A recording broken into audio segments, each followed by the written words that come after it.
Okay, well, I just bought a Volkswagen Golf. This is it. First fill up. We're at 8.2 gallons. Gas light was on. It said 30 miles of range. So we're gonna see how much it takes to fill up from the gas light. We got 9 gallons now. It's pretty clean. Once I wash it, it needs a wash. The inside smells like a wet dog, so it definitely needs a new cabin air filter. It's got 4 different tires, so we're gonna put new tires. But it seems to drive okay. I think it's a dual. I can't tell if it's a torque converter automatic or a dual clutch. It kind of feels like a dual clutch, which I've never driven a dual clutch before, so it's been a little bit of an experience to learn. In traffic, it's kind of doesn't hunt for gears, but it has a different feel than a regular automatic does. All right, 12.5 gallons. So we're gonna hit the road now. We'll see how many miles per gallon we get on the way home.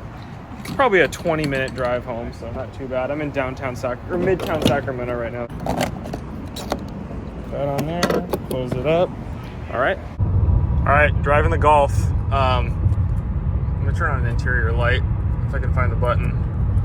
Yeah, so just filled up. It says I've got 380 miles of range, I believe. 375 now. And it smells like a wet dog in here, so I think I need a new cabin air filter, like ASAP. But it's very smooth on the highway. The brakes definitely are a little bit crunchy. The brakes feel a little crunchy, and I think that it's just been sitting for a while, so the rotors might be a little bit rusted. So it probably needs new brake pads, new brakes. We'll see if they wear in over time. And then also my steering wheel, driving straight, is not straight, which can be fine. That's not necessarily a bad thing, because it seems to track pretty straight when I let off. It's just like one of those things where it's a little annoying. So I'll see if I can fix that. Quiet on the highway. Temperatures seem fine. Yeah, I'm pretty happy so far. The wet dog smell is the only main thing. Okay, so we're at the car wash. It's looking pretty nasty.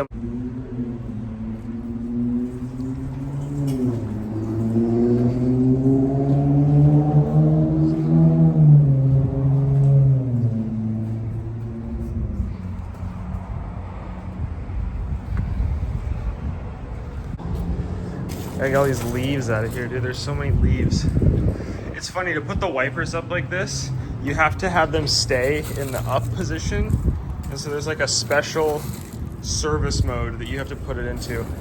I don't know, strange Volkswagen things that I'm learning. Okay, so I wanted to change the air filter on the Golf. It's kind of a crazy process to change the air filter. You have to pull off the engine cover.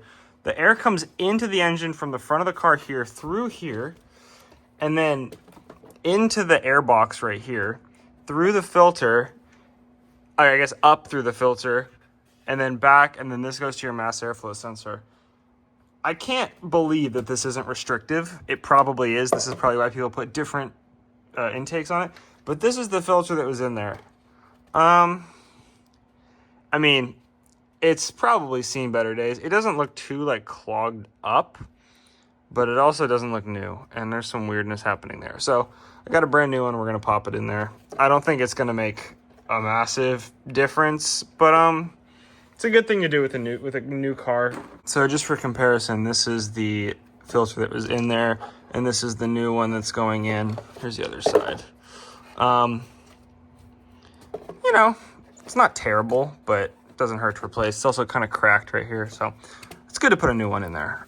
I wanted to check the coolant level. This is kind of a cool thing. So the coolant bottle is a sphere, which makes sense because it gets pressurized. So a sphere is a good shape to pressurize. And then there's a little sensor right here, which is, I assume, coolant level. And if you look inside, I'll put my light up. If you look inside, it's got 2 little sticks that go down, 2 little wires into the coolant. And I bet it reads the resistance. And if the coolant falls below those little sticks, then you get a low coolant light. That is kind of cool. It's another thing to break, but it will let you know if you're gonna run out of coolant. So, it's kind of cool stuff.